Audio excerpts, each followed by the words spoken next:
I think we are live and can start.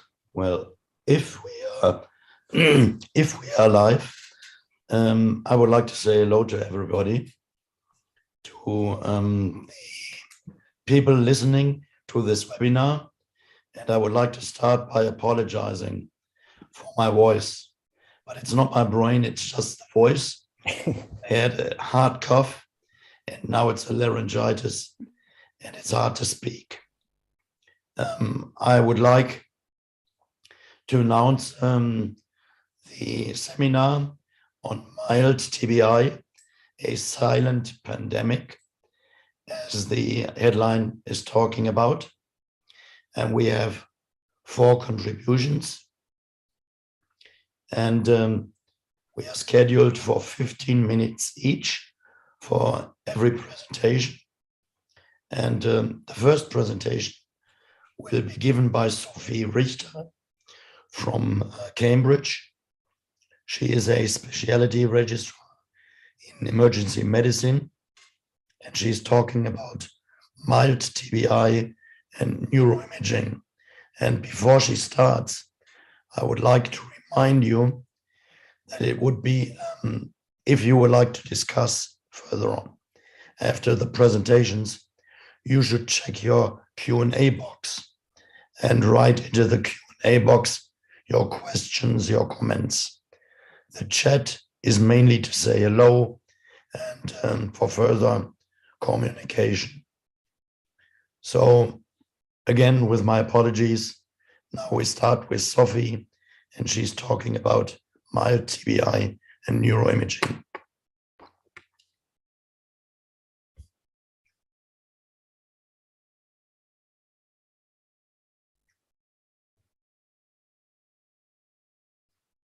Anna, can you start the presentation, please?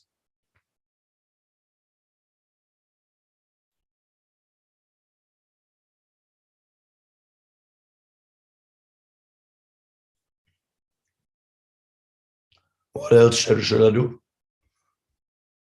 Anna? Now it starts. Okay.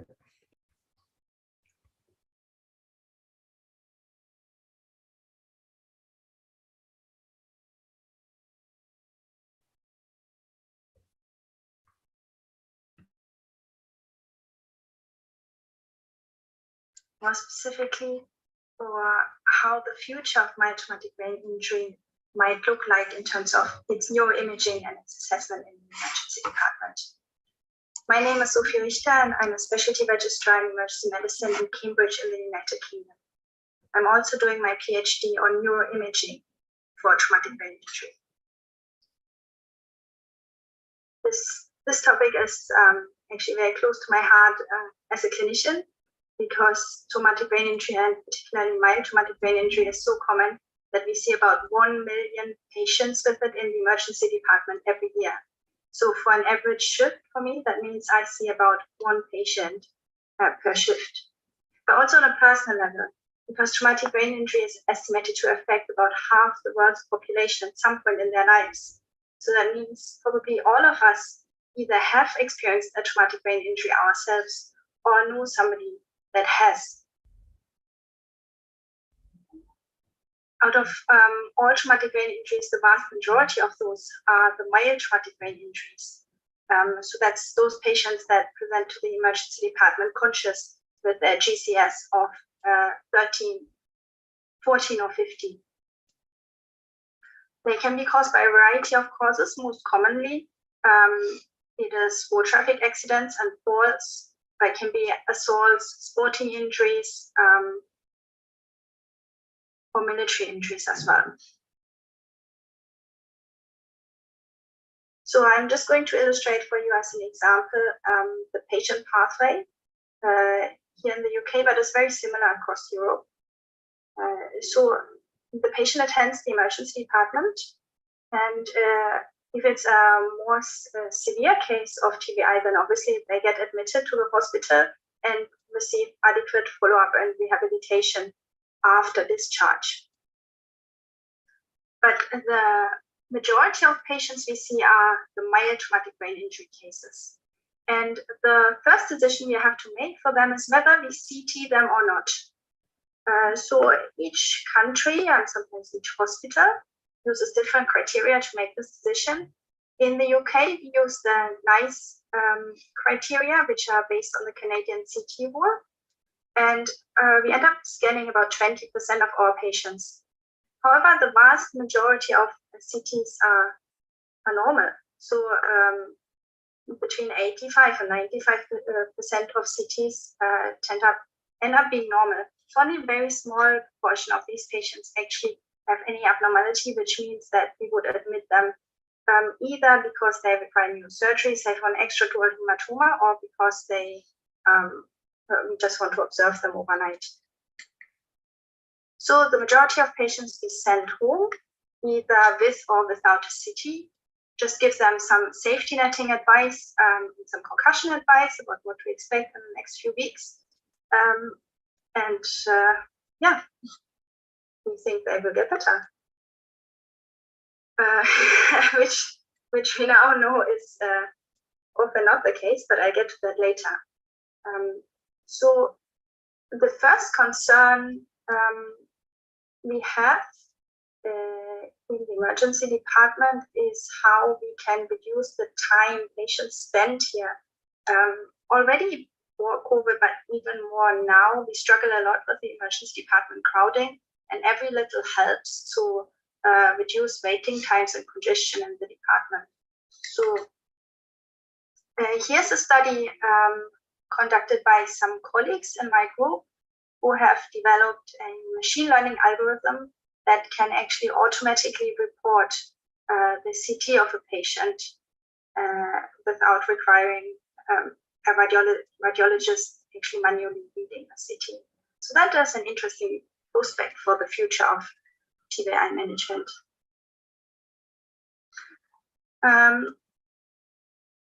So the way we use the CT at the moment is just to decide, if there's something to see on the CT, we refer to yourselves, to the neurosurgeons, for observation, potentially intervention. But we thought, okay, so those with a positive CT, they have a risk of severe disability or death, like this classic patient with an extradural hematoma. But we generally assumed that within that all patients with a normal CT, or those that didn't even qualify to receive a CT, will recover from their symptoms within the next 2 weeks.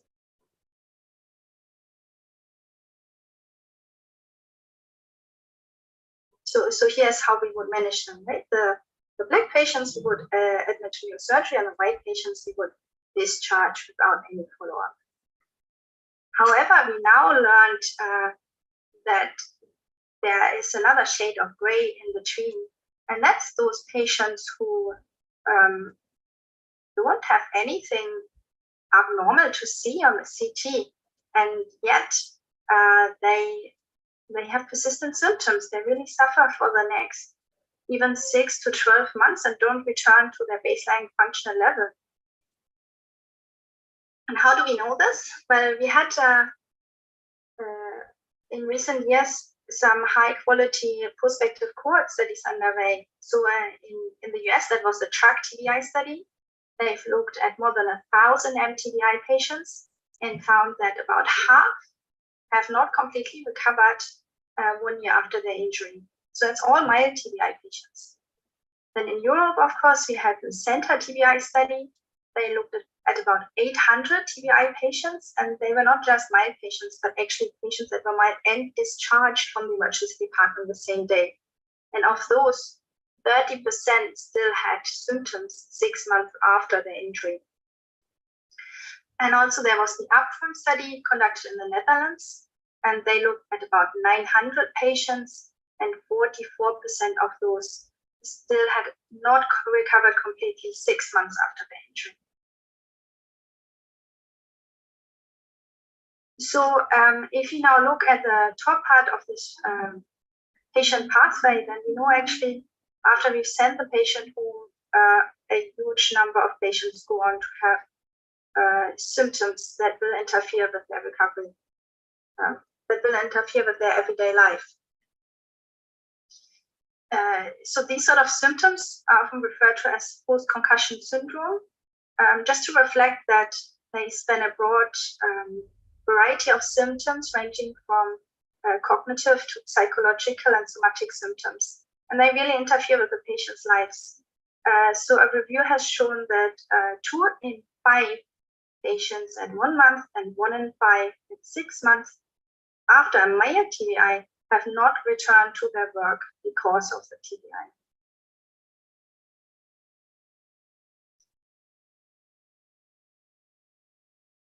So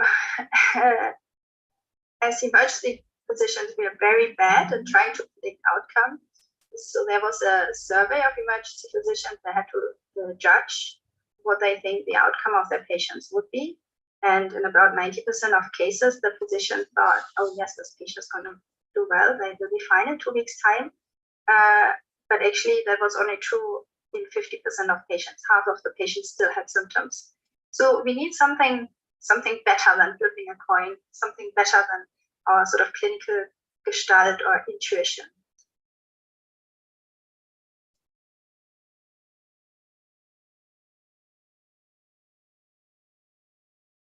Yeah, so previously we discharged the patient just with advice, but now that we know that they won't all recover spontaneously, we should really look into why they don't recover and what we can do to change this trajectory. So the key question is, can we predict who will have persistent symptoms? And as I touched upon earlier, the CT is not that helpful in differentiating between patients who will and will not go on to have symptoms, because often the patients have a normal CT even if they go on to have long-term symptoms. What seems to be more helpful, we find now, is magnetic resonance imaging. So that is often abnormal in the patients that do have symptoms for a long time. So what I mean by magnetic resonance imaging is not just the standard clinical sequence that can then be reported by a radiologist for the presence or an absence of a visible lesion, but what seems to be particularly useful is quantitative MRI. So quantitative MRI can be done on different types of sequences. We have structural sequences where we might be able to extract the volume of different brain regions. Say, for example, look if there has been any swelling or atrophy of the white matter after the injury. And also very promising is diffusion tensor imaging. So that's a way of looking at the integrity of the white matter and measuring that in quantitative metrics that get extracted, again, not by a radiologist reading the CT scan, but by an imaging pipeline. And that can give us a measure of the integrity of the white matter. So a study earlier performed by our group showed that an MRI in this mild TBI group is indeed prognostic. So here you can see the association between an MRI scan, and that's a quantitative MRI scan, and the patient's outcome at 3 months. And in particular, we were here comparing the timing of the MRI to see if it makes sense to scan the patient as early as possible. That's within 72 hours. Or whether it's okay to wait a couple of weeks, which is logistically much easier to organize. But actually, we found that it's really much more informative to scan the patient as early as possible after the injury. And again, touching up on what I said earlier, we compared different types of sequences. So we looked at the standard clinical MRI, and that added a little bit of information extra to just using demographic information. But really, it was this advanced quantitative MRI using quantitative measures of the white matter volume and the white matter integrity that really gave us the best prognostic information for each patient. Now, the issue is that whilst MRI is very promising in the research arena, it's just too challenging to implement in clinical practice. It's costly, it's not widely available. So if we really wanted to use it as a tool, we would have to triage access to it, select which patient can have the scan, because we can't scan 1 million patients every year. It's just not feasible.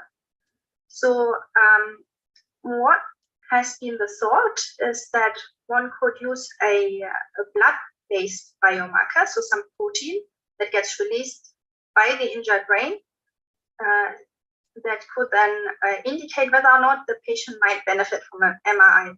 So a little bit like we are using a D-dimer for pulmonary embolism or troponin for a heart attack. So here's a paper released by the TRACK TBI group, and they looked at using exactly that, using protein biomarkers in order to predict which patients will have an abnormal MRI and a GFAP, so a clear fibrillary acidic protein sampled within the first 24 hours. So basically when the patients present to the emergency department, can help to differentiate which patient would likely have abnormalities on MRI and could help to triage patients for the MRI.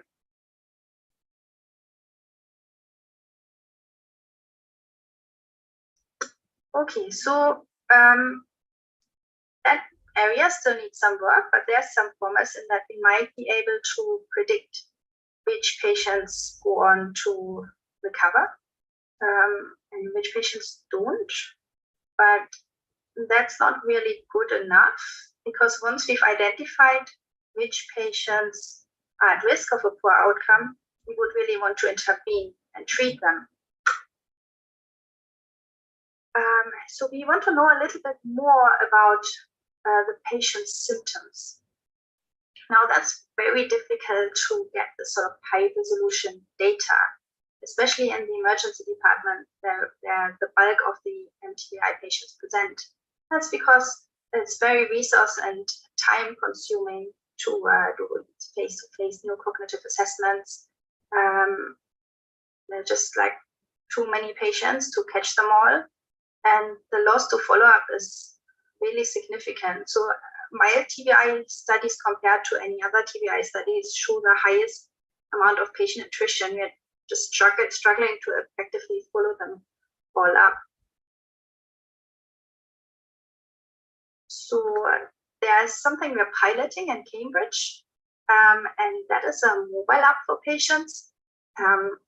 They can use that app in the waiting room, and it works two ways. So the patient can receive tailored information depending on the symptoms they put in, and that way they don't get cognitive overload from too much information. But equally, they contribute data that can be used for research and then inform decision making for similar patients.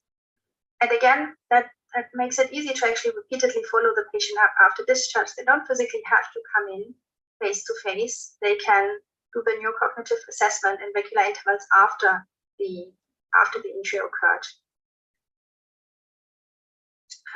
So as I said, that sort of benefits both the researcher and the patient. And we are hopeful that this way we can gather some more high resolution data and actually link the cognitive and psychological symptoms of the patients with the MRI data, and then find a correlation between what we see on the imaging and how the patient actually performs on reaction time tasks and depression scores and so on.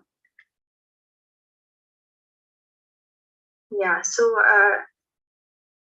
we are hoping to roll this out soon, but the start has been delayed as everything by the pandemic at the moment. So to summarize the future pathway for TBI that we envisage, that we are hopeful for in the future, multimodal assessment using blood protein biomarkers, using a mobile app for neurocognitive and psychological testing, and using advanced magnetic resonance imaging to better characterize the patients. And we are hoping that can improve the patient experience because they have to wait less and they get more information.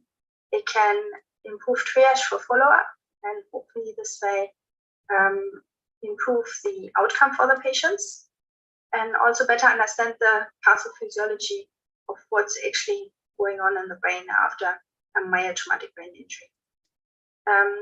And as we would then be able to better predict which patients are at high risk of poor outcome, we can select those specifically to enrich clinical trials and hopefully in the future derive some treatment for those patients. So thank you very much for your interest in this talk. If you have any questions or would like to work with us, we are very keen to hear from you. So I've left our contact details here. Thank you very much. Thank you very much, Sophie. I got the information that Sophie is not so far available right now for discussion, but the 3 questions put in the Q&A box can be discussed also amongst us, I think. For example, Jack Barrett is asking, MTBI patients with persistent symptoms, are these particular patient groups? For example, young road traffic accidents or elderly patients with falls. What is your so far impression and cognition? Aurelia, Alexander, Iftaka. Alexandria, maybe I start with a young patient. I think those who are functionally fit recognize their deficits quite easier than those maybe older patient after falls. So I think it depends on the requirements for your daily life, and the fitter you are pre-trauma, the more you experience deficits afterwards.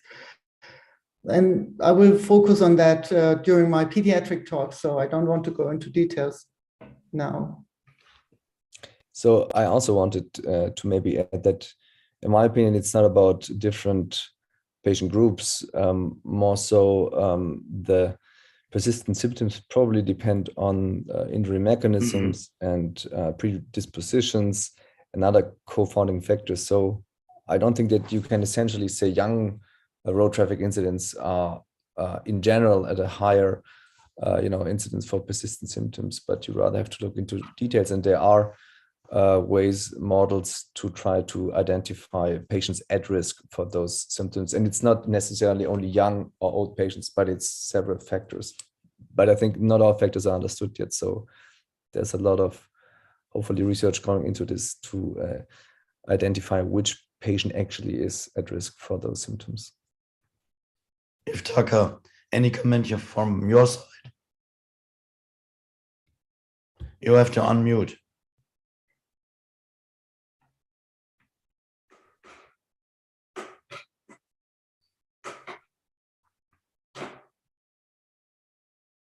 Can you unmute? Yeah, sorry, can you hear me now? Yes. Yeah, I think it's really important that, as Alex said, also evaluate it as a multimodal component. We need to also think about the pre-injury health of the patient. I think that's really important. Okay. Well, I had a question to Sophie, which will not be answered right now, but for me, the essential question is, are there consequences if we diagnose, by what way ever, if we diagnose incomplete recovery? What to do, how to treat?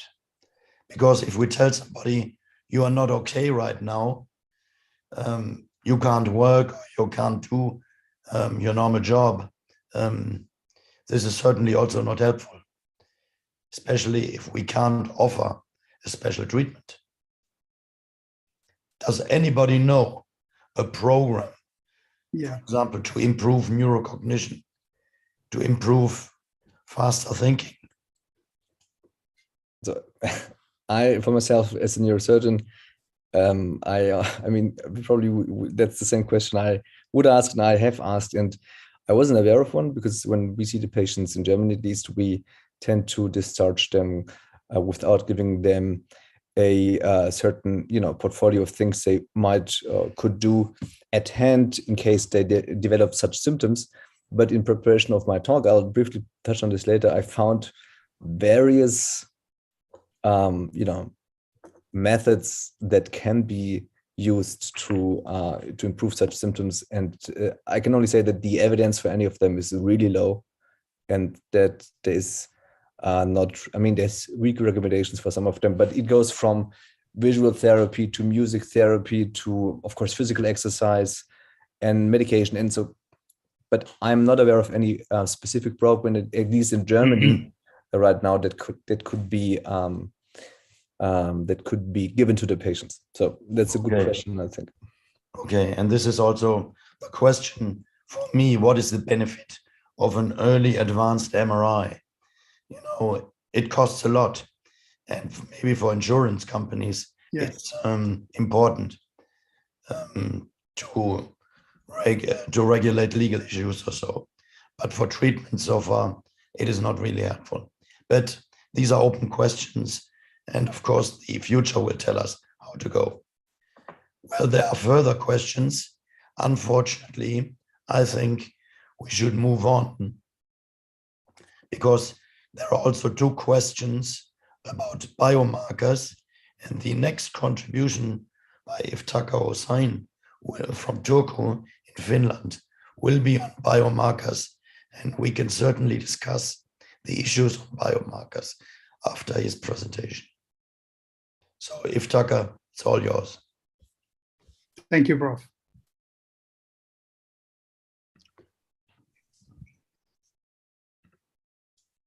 Thank you, Prof, for moderating the session. Prof, could you see my screen, please?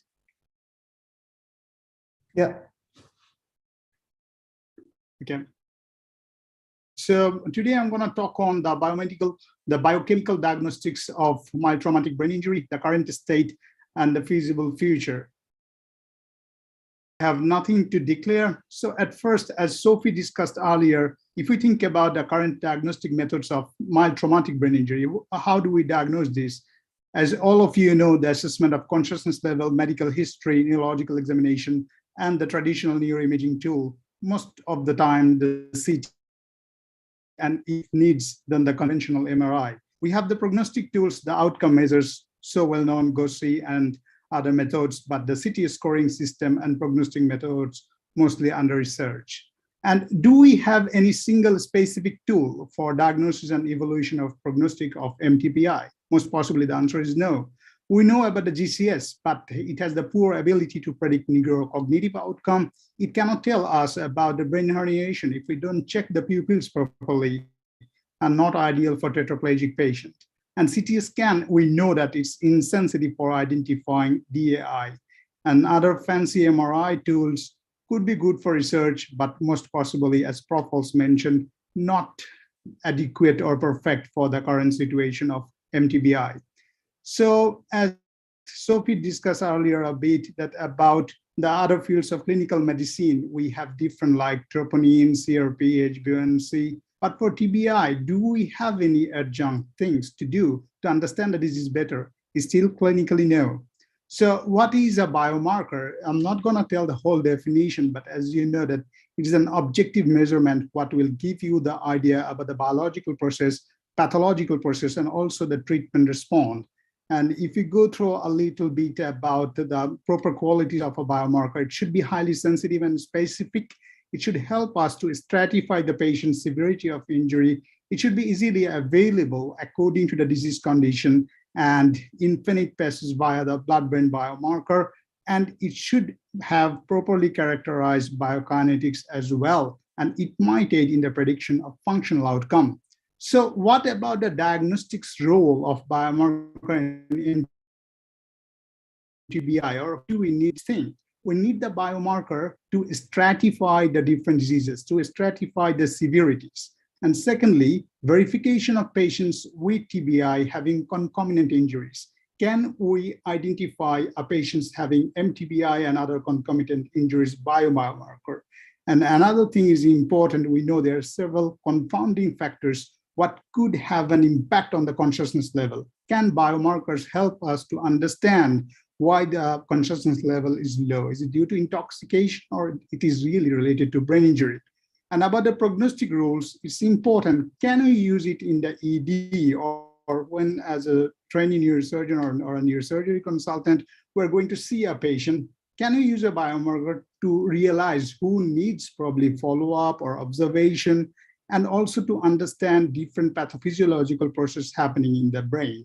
Can we have panels of biomarkers? Because the brain injury is not a single cell injury, it's having the single supporting cells injuries as well. So to understand the pathophysiology of traumatic brain injury. So it's a very famous pictures coming from the publication of Prof. Zetterberg. So if we see that the biomarker coming from the nucleus, this part mainly in the studies are UCHL1, and from the astroglial cell, most well known S100B and GFAP. And the biomarker indicating the axonal injury, most well known is the NFL, and which are coming from the axon terminals, indicating neurodegenerative diseases, especially for the concussion players. It's the tau protein. We'll go through these things in coming slides. And if you have a look here, so this maintaining the time, the x-axis and the y-axis, talking us about the different protein biomarkers. And every biomarker is related to the phase of the disease. The first phase, the biomarkers is indicating the necrosis and the going through the axonal process, and the subacute process, apoptosis and demyelination, and the chronic biomarkers talking about the progress of diffuse axonal injury. And the current studies tells us about the standard idea of the kinetics of the biomarker, what is really very important, because we need to know when do we need to test. If we do not know the kinetics of the biomarker, then we can publish a lot of papers, but it will not translate to clinical practice. And so what do we know currently? Currently, S100B, it has been incorporated to the Scandinavian guidelines. It could help us to preclude need for head CT according to the cutoff values. We'll see it in the next slides. And there is some contradiction about this incorporation in the guidelines, but most of the studies show that it works. We can exclude the patients who do not need CT scans according to the S100B cutoff values. Especially in this case, the good point is that it also includes the idea of extracranial injuries and other confounding factors. And if we think about the GFAP and UCHL1, what is the evidence for ruling out CT? So it's one of the important studies, or the hot cake studies, telling us about the allowed TBI. It gives us the idea that high sensitivity and negative predictive value of GFAP and UCHL1 test support its potential clinical role for ruling out the head CT need. Well, science has been always criticized, and it is an important point here to see that is it a big progress? Of course, it gives us an idea that the GFAP could help, but here GFAP and UCHL1 has been used together. But unlike the Scandinavian guidelines, the FDA-approved test does not consider clinical covariates, for example, extracranial injury or other clinical factors like GCS and injury mechanisms and other drugs. And need to know that GFAP is not yet included in any clinical guidelines.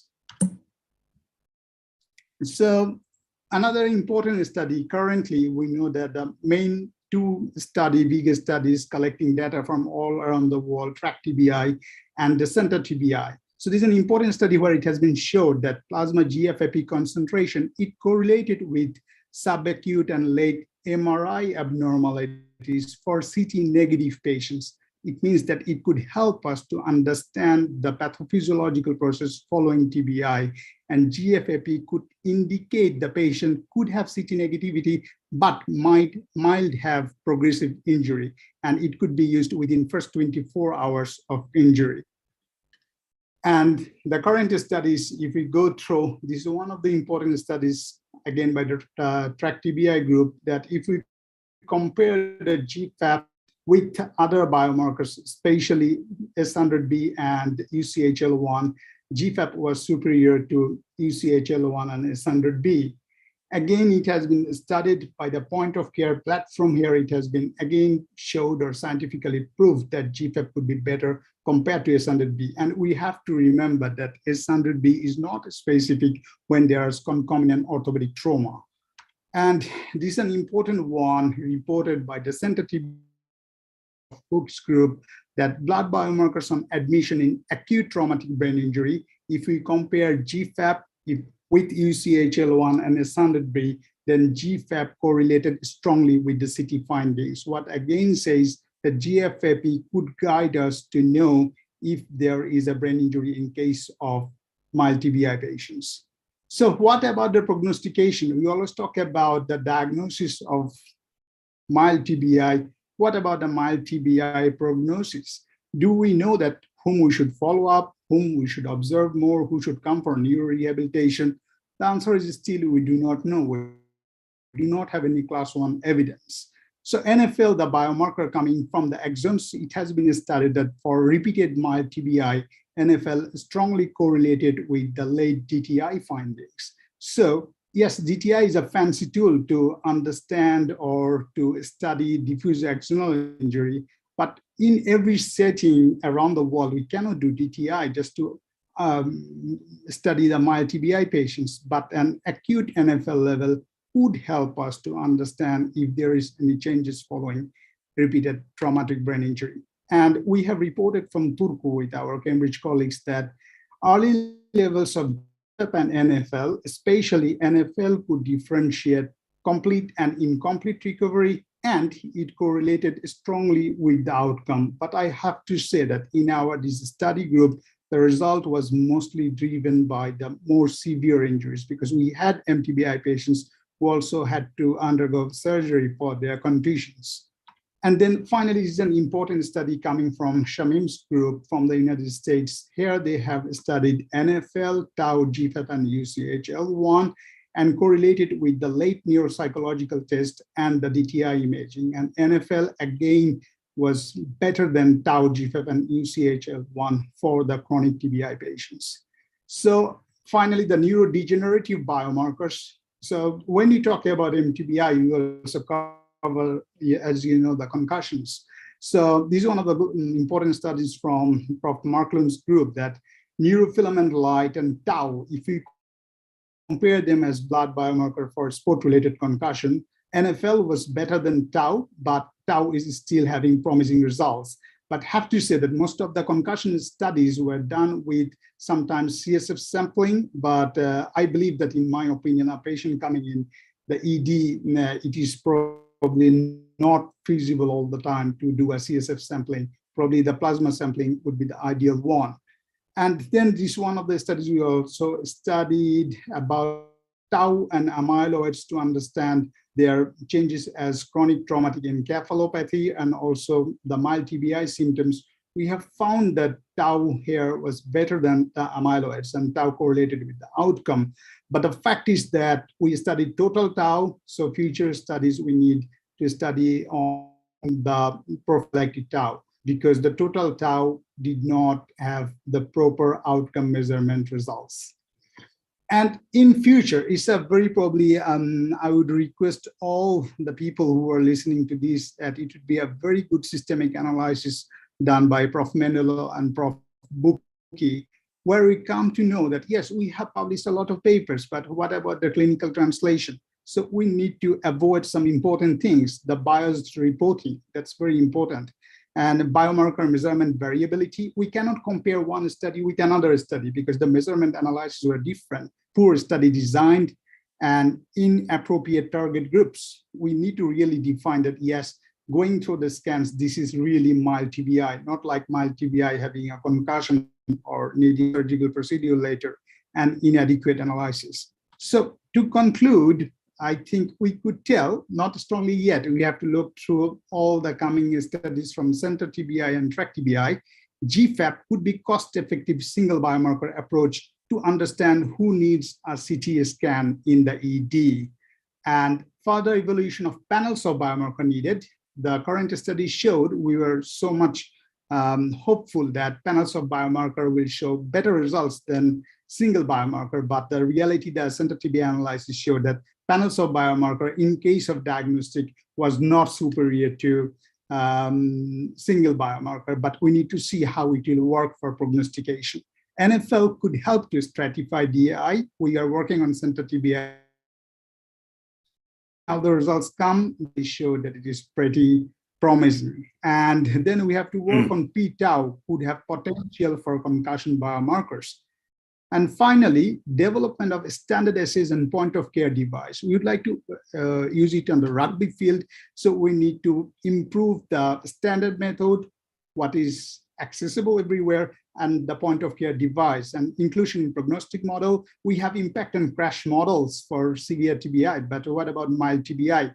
Probably we need to do more studies incorporating the biomarkers for mild TBI and integration to clinical decision-making, because at the end of the day, we need to think about the patient, to know the history of the patient, examining the patient, and biomarker could be the adjunct tools. And we'll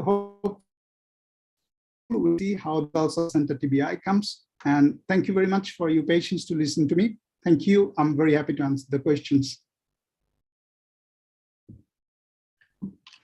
Well, thank you very much, Iftaka. Great talk. And you tried to bring some light into the confusion of significance of biomarkers, which is difficult, as we all know. I had a look at the Q&A box, and there are some remarks, and I would like to let you know that, for example, Peter Bieberthaler from Munich, he put in some comments already for Sophie's talk. I'm pretty sure that he also listened to Iftaka. He did a lot of studies concerning biomarkers in mild TBI. My question to you, after this conclusion, Iftaka, is it time already to include biomarker diagnosis into guidelines, like in Scandinavia?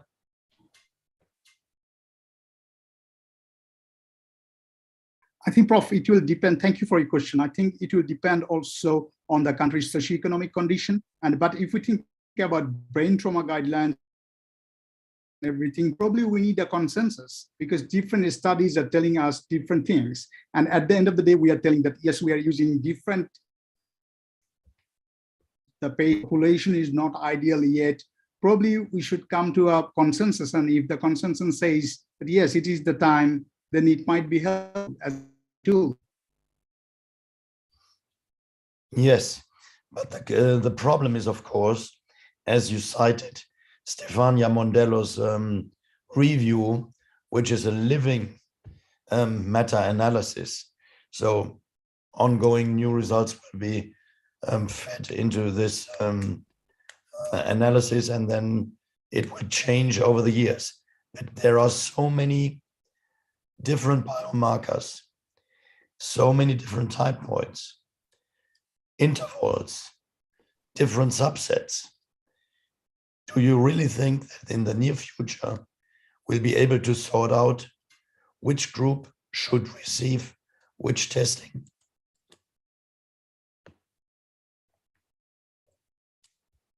I think, to be honest, I'm quite hopeful about NFL and GFAP. I think that if the center TBI results, because it is probably, as you know, Prof, the biggest study cohort. So I think if center TBI coming study shows us that, yes, GFAP and NFL could guide us to understand GFAP for CT who needs or who do not need, and NFL for prognostication, then might be, why not? Okay. There is another comment by Peter Bieberthaler, and he says, all the initiatives searching for mild TBI markers to improve CT indication have shed some light into this black box, which is true. But on the other hand, nowadays we are not just looking for CT indications, but already for sophisticated MRI indications, which is also a problem. Okay, again, many thanks, many open questions to solve yet, but we have to continue. And the third presentation will be given by Aurelia Perrault from Ulm in Germany. And Aurelia is a pediatric neurosurgeon, so she will present mild TBI in the pediatric population. Please go ahead. Thank you. Thank you, Mr. Unterberg. Thank you for the opportunity to guide you now more into the pediatric world. And the pediatric brain tumor is a silent epidemic or pandemic, as the title of the webinar says, and the incidence is varying depending on which study you're looking. Around 200 per 100,000 children younger than 15 years of age. And the best thing is to prevent TBI by helmets or sufficient restraints in car. And the lower two boxes show you where the injuries take place. Most of those occur at the street, at home, or in sport. And most of the injuries are caused by road traffic accidents or by falls. And the age groups that are mainly involved are those younger than 4 years of age and the teenagers. And you can imagine falls are more prominent in the small ones and road traffic accidents, especially in the teenager group. But is the GCS a predictor for the severity of the trauma? According to the publication given here on the right side, GCS is a strong indicator for the outcome, not only for mild, but also for severe TBI. And according to what we know, most of the trauma or most of the TBIs are mild, according to the GCS. And I put 14 in brackets because there are also colleagues who consider mild TBI not including a GCS of 13. But even mild TBI can have tremendous effect on the child, and that depends on the age of the patient and also on the trauma mechanism, and the awareness is increasing. But what does mild TBI mean? I don't want to confuse it too much, but the definition is for sure not a common one. There are, the American Academy of Pediatrics says mind closed head injury. When you look at the American Congress of Rehabilitation Medicine, it said mild traumatic brain injury, and even concussion is included. And the World Health Organization has defined mild TBI as an acute brain injury resulting from mechanical energy to the head, and includes one or more of the following criteria: confusion or disorientation, loss of consciousness for more than 30 minutes or less, post-traumatic amnesia for less than 24 hours, and or transient neurological abnormalities, focal signs, seizures, intracranial lesions that are not necessarily requiring surgery. But including already obvious lesions would mean maybe it's more a complicated mild TBI, not an uncomplicated mild TBI. And of course, the Glasgow Coma score is important and should be between 13 and 13 minutes after injury or at presentation at the emergency room. I don't know why this does not change. So this is an interesting study, and also confirming that what Sophie said at her first talk from Ash Single from Vancouver concerning the indication for CT scan in children. When you see that 70 to 90% of head traumas are mild, only 4 to 7% have an injury on CT scans when you look at the pediatric population. And a clinically important injury occur in less than 5%, and those requiring neurosurgical interventions are even less than 1%. So there is an overuse of CT scans in children, and this is even more important when you consider the deleterious effects of radiation exposure to a developing brain. So consider MRI images, and we already heard the talk. There you can detect even subtle signs of trauma. why is the head of a child more vulnerable than in the adult setting? I mean, the head is less, the brain is less myelinated, and the younger the patient, the more the propensity exists for developing a trauma, a TBI after trauma. The children are even more likely to develop a diffuse axonal injury. They're not so prone for space-occupying hematoma, except they have bleeding disorders, or it's an unfortunate fracture occurring.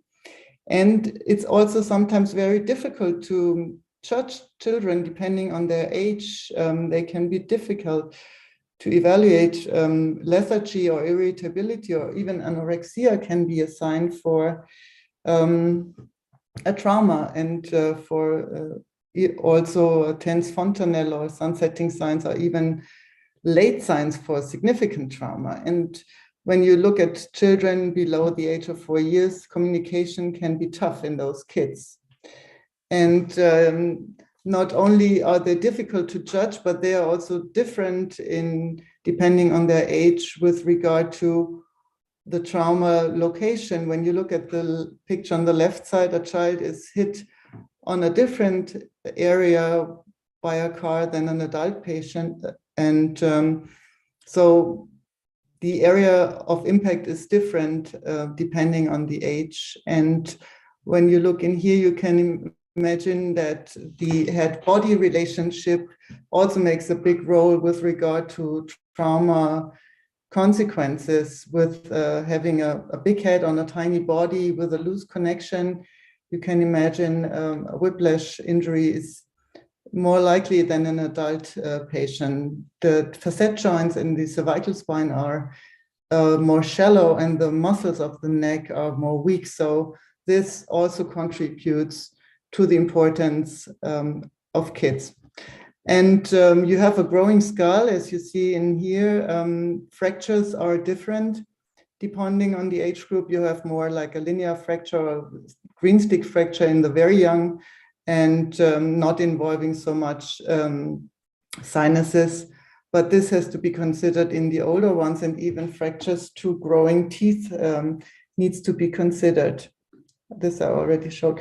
But what are the factors that lead to referral to specialized centers? And this is a study taking into account the PKERN criteria. So seizures without having an epilepsy history before, or prolonged consciousness of more than 2 minutes, focal deficits, signs of a depressed skull fracture or a tense fontanelle, or other signs of skull base fractures are important criteria for admission to a specialized center. Decreased sensorium, and also the trauma mechanism is important. Prolonged confusion, headaches, or patients who are on the anticonvulsant, under anticoagulants, and this is not unusual in some kids, especially with heart defects. This is the study I was referring to from Kupperman in 2009, and this is the study summarizing the PKERN criteria, which I just cited, giving indications for when a child needed an imaging or not. And in this study, it was a CT scan that was either recommended or not necessary. Coming now to the post-concussion disorder, and this is an interesting article on the symptoms that occur. At least the history has to be known within a time frame of 4 weeks.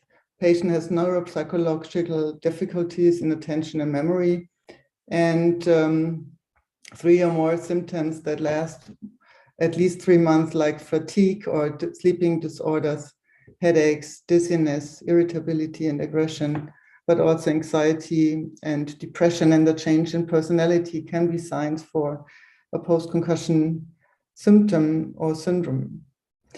But not only the symptomatology of the child needs to be taken into consideration, but also injury factors that are prone for post-concussion syndromes, and not to oversee family factors, how the family is functioning after the trauma of a child and how they are coping with the situation. And these are factors that influence the child, how they cope with the trauma, whether they develop symptoms, and finally with their functional outcomes. How many days are they away from school? How is their physical health? Do they have normal sport activities after such a mild trauma?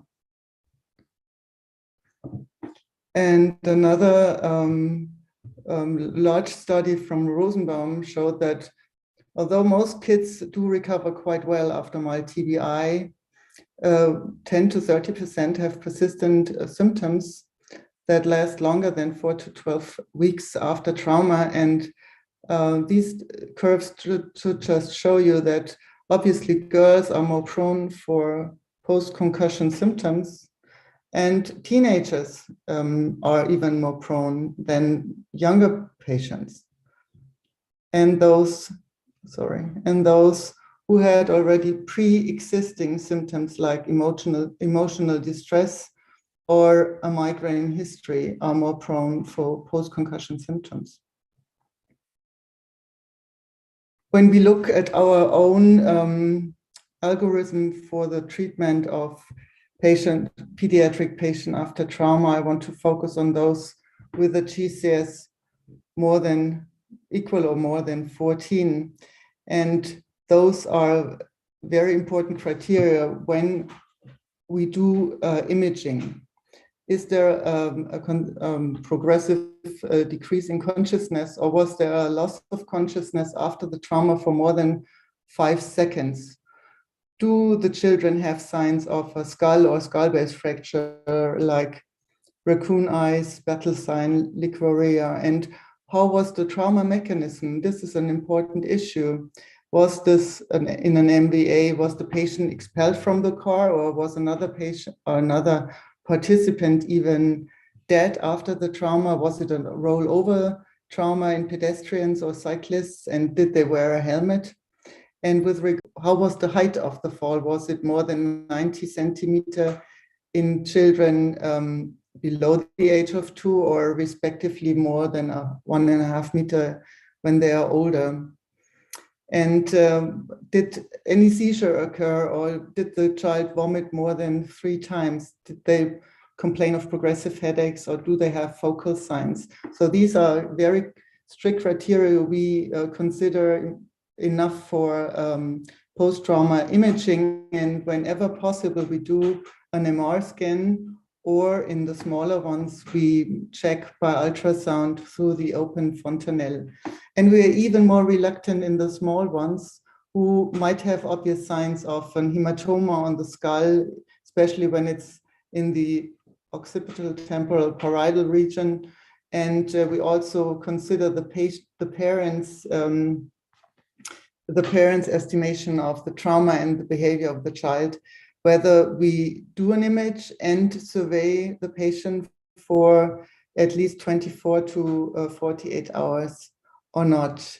If those symptoms do not exist, and if the child is older than 2 years, we do not do any imaging. Maybe we admit the patient just to make sure. And with this said, I hope I could show you a little bit that the definition of mild TBI in children is, in my opinion, not clearly defined. And they are more susceptible to trauma, especially the ones under the age of 2 years. The overuse of CT scans should be avoided, and whenever possible, an MR should be done. Child and family factors, and as well the trauma factors, can influence the occurrence of post-concussion symptoms. And I think it would be important to have a treatment algorithm that, to make the clear decision in the emergency room or in the trauma setting. Thank you very much for your attention, and I'm open for questions.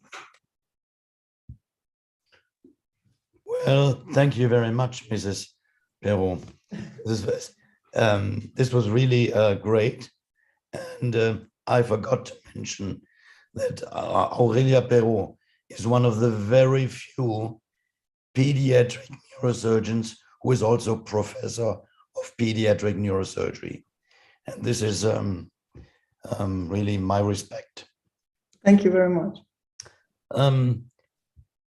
Mrs. Perrault, my question. You were asking for treatment algorithms, and German parents love to follow rules or recommendations. If you send them home, their children, and you say, take your children home, they just got, luckily, a mild TBI. Would you send them back to kindergarten, to school?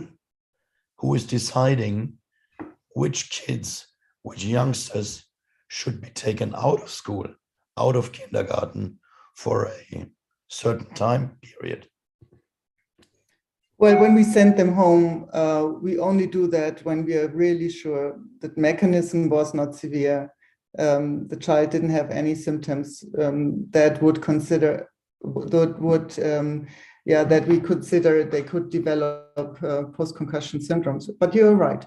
We have a little leaflet for the parents with recommendations. If they go home, they should watch for this and this and this symptom. And we always do see kids again. This is a lot of work, but we always see them again a few days later, and if necessary, in a longer follow-up sequence. Especially the youngest, they are prone for unrecognized symptoms later on, like also hydrocephalus. Okay. Are there any other questions from the two other speakers, for example? Because in the Q&A box, I could only find messages to the previous presentations, but I will check again. There was a question from Ido Benzvi. He asked, what about return to play, sport in general, and contact sports? So depends on how the child is doing after our first post-trauma visit. Usually we say avoid contact sports for at least 6 weeks. Because we know about repetitive trauma, even if it's mild, it might have deleterious effects on brain development and cognition. Okay. So that needs a definition of contact sports again. Yeah. Okay. Further comments or questions? If not, thank you very much again. That was very helpful. And now finally, it's my pleasure to announce Alexander Yonzi. He's one of my chaps in our department. He's a young consultant in neurosurgery, and he's interested and published a lot about neurotraumatology experimentally and clinically. And he will now talk about mild TBI in the adult population. Go ahead. Thank you very much, Professor de Berg, for the introduction. And thank you all for those great talks. I think many things have already been said. I'll just focus on the adult patient population, which is maybe a little bit different still than the pediatric one. So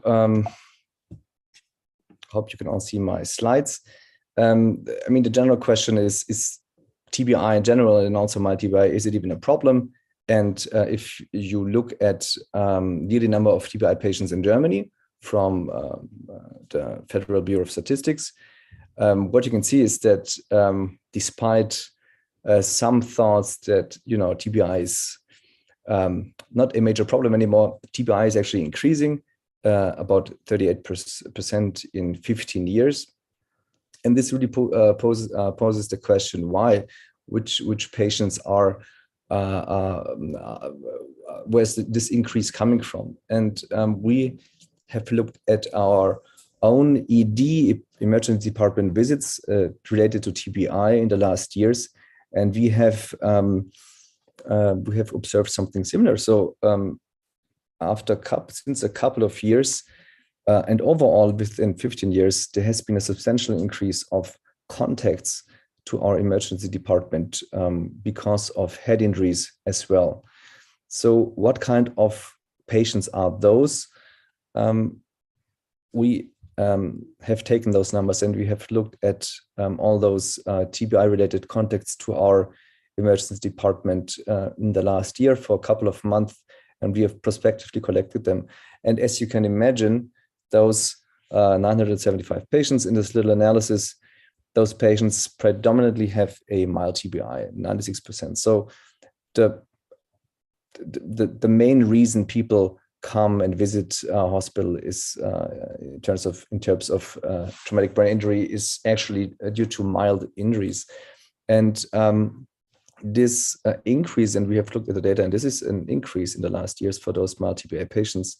This is probably reflected in the data from Germany that I have just presented as well. So mild TBI is on the rise. I think the previous presenters have spoken to the same direction. And because the scientific interest in mild TBI is also rising, I mean, there's typically a parallel direction. Right now, there are over 9,000 hits for the search term mild traumatic brain injury on PubMed.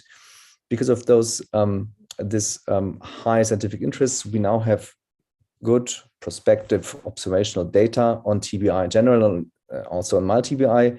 The Center TBI study has been named many times in the previous talks.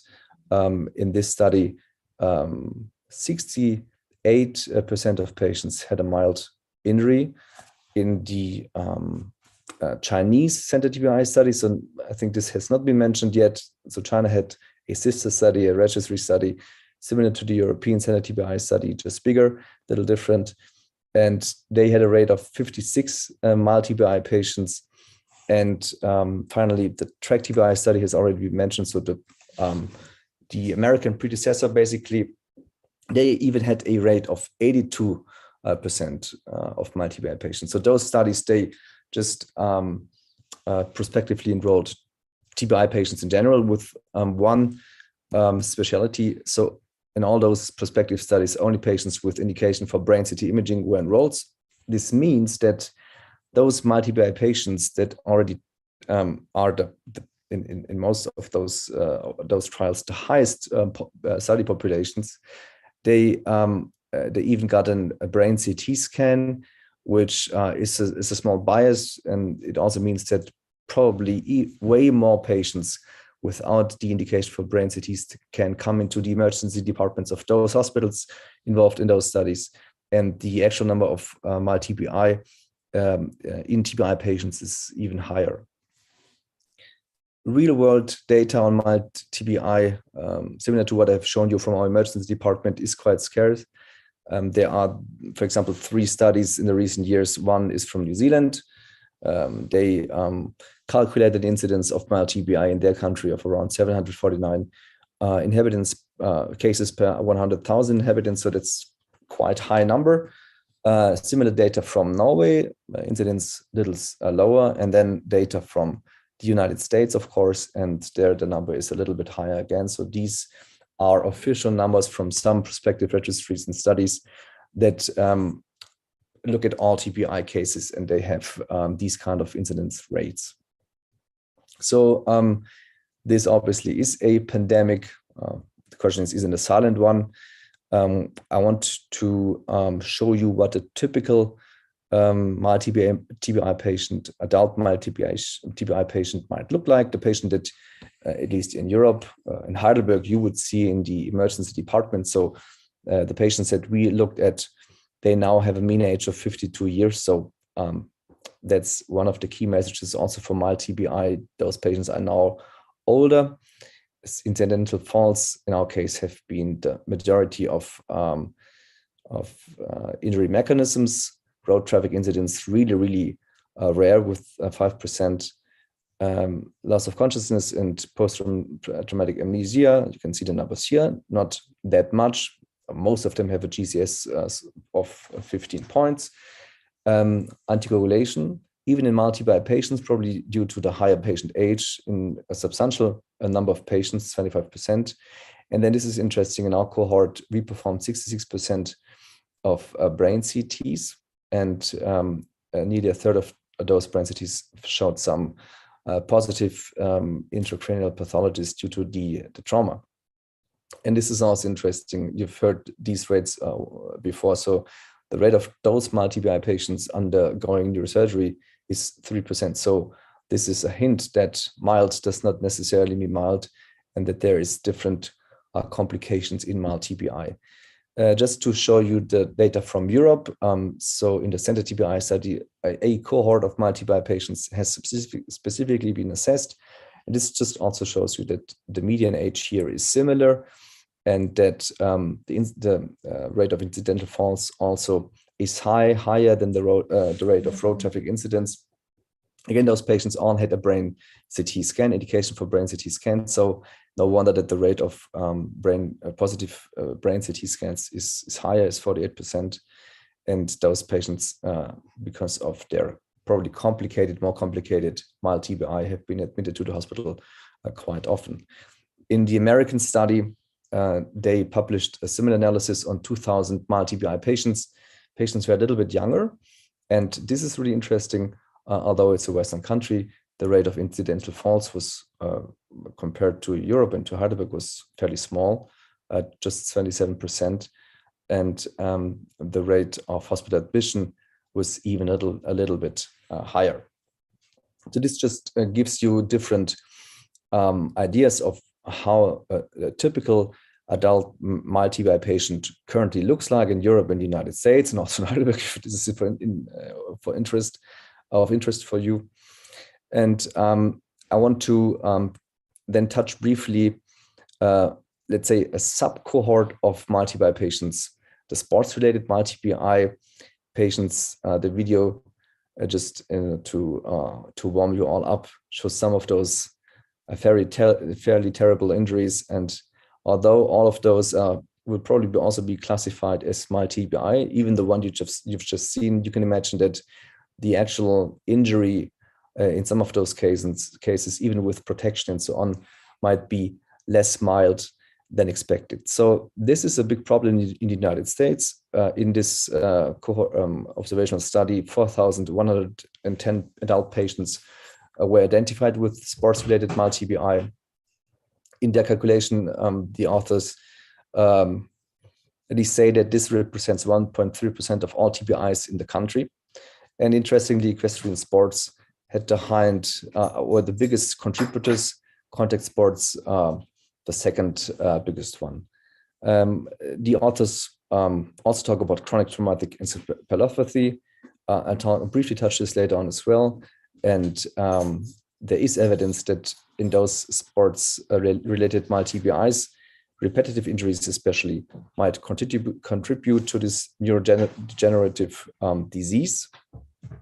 And what is important for sports-related multi-BI is that when you have understood that it's a public health concern, you have to do what professional sports leagues did in the United States. Especially, they've launched initiatives to detect, prevent, and treat sports-related TBI, and they run a big campaign to increase awareness and also helmet use in many of those sports. The other subgroup of multi-BI patients are the military personnel, and this unfortunately becomes quite important in current days. And I think it is of interest for all of us to hear about blast injuries, mild traumatic brain injuries in this context. So interestingly, for soldiers, at least in the United States, mild TBI is defined a little differently. So the GCS has no value there. They just rely on clinical symptoms, loss of consciousness for less than 30 minutes, alteration of consciousness for up to 24 hours, or PDA for up to 24 hours. So post-traumatic amnesia. And the blast injury is fairly well defined. So it is an even more complex injury than the typical injury you might see after an incidental fall. So there are more secondary and even tertiary and many more mechanisms involved. And the most important conclusion from this review published in Lancet Neurology in 2013 is that in the field for soldiers, diagnosing MAL-TBI is really difficult. Interestingly, there's a paradoxon in the field. Soldiers tend to downplay the symptoms, and then afterwards, when they are back home, they seem to experience those symptoms very intensively. So in the field, currently, I mean, this is for American soldiers, they use a standardized military acute concussion evaluation form. This can be done directly. It has to be done within 12 hours after the head injury. And they use it to triage patients to then get a subset of other diagnostic methods. It's not directly CT or MRI. It's interesting. The other things like eye tracking, like there's a gait measurement automated that they do, and then essentially a CT and MRI as well.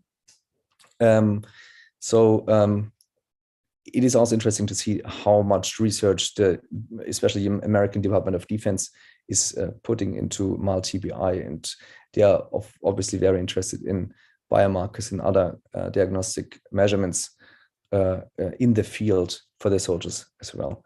And this is a study that even made it into the New England Journal of Medicine. The authors analyzed 2,525 soldiers deployed in Iraq, and the rate of head injuries with loss of consciousness was around 5%, and 10.3% had an altered mental status afterwards. And the authors also discussed that MAL-TBI among deployed soldiers is a big problem, because we'll see later on it is strongly associated with post-traumatic stress disorder, and brain injury and post-traumatic stress disorder together can create depression, and they are really important mediators for this relationship that I think military has discovered very early between MAL-TBI and even physical health problems. Now, you've seen those two subgroups of MAL-TBI patients, sports and military, but then again, the typical patient would now be probably an older person just having a fall. In any case, if you have a MAL-TBI patient, it does not necessarily have to stay a MAL-TBI. So some of those patients deteriorate, and even in the acute phase. And in this publication, authors did a meta-analysis, and they identified the following typical factors, I would say, that might affect the risk for adverse outcomes, even in MAL-TBI patients: higher age, lower initial GCS, and then type of injury, and the presence of anticoagulation. So this, maybe you can keep it in mind if you see MAL-TBI patients at a high age with a low, so 13 points GCS, and let's say a road traffic incident or a injury with substantial energetic force and anticoagulation. This might be a patient in risk for fast or further deterioration. Deterioration can be acute, but the main problem, and we've heard about it before, are those long-term sequelae of MAL-TBI, and there is a wide range of them. I have put some of them on this slide. So a lot of talk goes towards neurodegenerative diseases, and most importantly, the chronic traumatic encephalopathy. So you could fill a whole talk or maybe a whole day with data and with hypothesis on those two topics. So there is evidence that repetitive MAL-TBI is associated with the progression or the generation of neurodegenerative diseases like Alzheimer's disease, like Parkinson's disease, and then chronic traumatic encephalopathy is a unique neurodegenerative disease itself. Interestingly, MAL-TBI can also lead to autonomic dysfunction. Of course, it can lead to delayed intracranial hemorrhage. So those factors that I just previously told you, they mainly are used to, to identify patients at risk for delayed intracranial hemorrhage. There's interestingly insomnia, that a lot of people obviously experience anxiety symptoms and disorders. Then depression, very important post-concussive symptoms. So this is a group of defined symptoms that can be related to the mild traumatic brain injury, and then this can develop in a post-traumatic stress disorder, as has been mentioned with the soldiers. And another typical post-traumatic symptom, even in the long term, are headaches. And there's evidence now that those symptoms might be, for example, related to blood barrier dysfunction. The reason you can also hopefully detect mild TBI with biomarkers. And there's even evidence now that there's cortical spreading depression, so electric harmful activity in the brain after mild injuries. So all those are possible potential sequelae of mild TBI that make this injury not so mild. And therefore, it's important to manage mild TBI, I would say, appropriately. So Professor Neubeck asked this question before. In the acute phase, I think there are guidelines that can be used to overall manage those patients, specifically to indicate brain CT imaging. And also there are guidelines to safe discharge mild TBI patients from the ED, emergency department, or when you have admitted them from your normal ward. So you can look at those guidelines, and I think they should be implemented in clinical practice. But this is more interesting for us as neurosurgeons, at least. So what is coming next? So you had a patient, you identified no risk factors. He has no severe post-concussive symptoms, no long-term sequelae yet. So this is still in the acute phase, and you feel like you want to do something for him. I mean, later on in the future, there might be prediction models to tell you which patient really is at risk for one of those different symptoms I've just mentioned. So far, there's no such model, but this is what I have found in the literature, what can be done to improve the occurrence of those symptoms later on. So neuromuscular training and physical activity, this is cited many times, and this is published in smaller studies in a lot of cases. Then there is interdisciplinary group outpatient rehabilitation. So different disciplines joined together, patient groups rehabilitating together. This is mainly done in the United States. Psychological interventions at an early stage. Then there are studies on specific drugs for the problem of both post-traumatic headaches. And then there are studies on specific therapies like music intervention, vision therapy, and even neuromodulation as well. And I've said this before, the problem is that the evidence for those, let's say, non-pharmacological treatments for possible persistent post-concussive symptoms, the evidence is quite low. In this review, the authors try to define guidelines for the management of patients at risk for persistent post-concussion symptoms. And overall, they found really weak evidence. And so the recommendations are really weak for those interventions. Of course, early information and advice. So this can actually be done by the neurosurgeon in the first moment. Then graded physical exercise, so again, physical activity, interestingly, vestibular rehabilitation, manual treatment of the neck and back, psychological treatment, and then again, this interdisciplinary coordinated rehabilitative treatment. So this is recommended, but very weakly and based on very low to low certainty of evidence, and mostly based on consensus of those authors. But it is interesting. It was interesting for me to read this as well. And again, in Germany, at least, I'm not aware of programs specifically made for this. But given this problem, the low functional recovery after mild TBI in some patients, I think it's, and the other presenters basically said the same before, it is very important to continue researching these treatments and to hopefully better implement them in our own practice.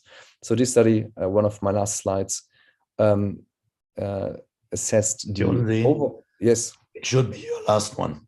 Yes, they assessed the overall functional recovery after mild TBI. So this is not even some specific neuro score, some specific psychological assessment, just the GOSE score.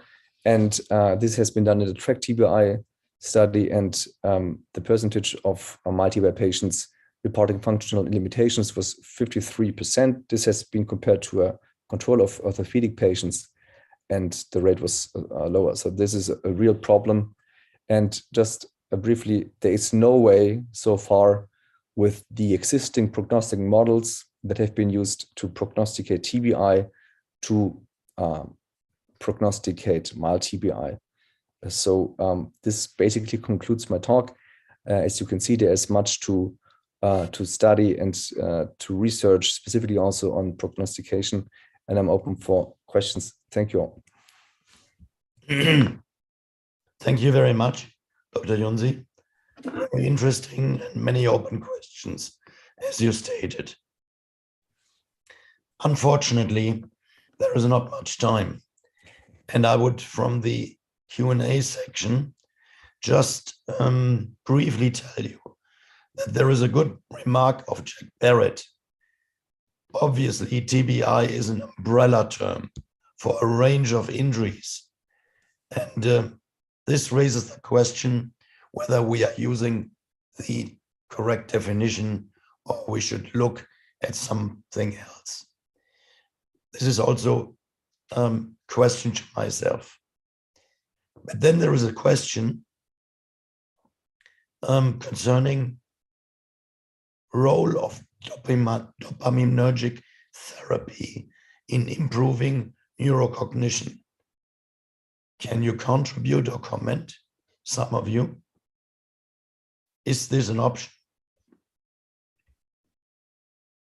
It's not the one that I'm aware of, but I've read a couple of publications on different drugs that are currently tested. So this might be, in general, one of those pharmacological ways of addressing some of the symptoms that can occur after mild TBI. But okay. No. Anything else you would like to bring to the audience or discuss in our resting 2 minutes? With regard to the question you just asked, I have to say that most of the recommendations or treatment options for children are adopted basically from the adult setting, and a trial for children on medication would always go first through adult population. And this is also the problem with the kids, because many things we know about treatment in pediatric brain trauma is coming from adult patients and has to be reconsidered whether appropriate or not for children. So that's my comment at the end. Thank you very much. Okay, it's time to close the session now. I would like to thank the presenters for 4 very interesting presentations. I would like to thank the audience. We had some 110 participants at maximum. Now, of course, people are retreating slowly. And in the end, I would like to announce that in July in Berlin, there will be the International Neurotrauma Society Conference meeting. And those of you who would like to get more information about mild TBI, but also TBI in general, they are, of course, very welcome to join this meeting. Again, many thanks to all the participants and especially to the presenters. Have a nice evening. See you soon. Thank you, Prof. Bye. Bye-bye.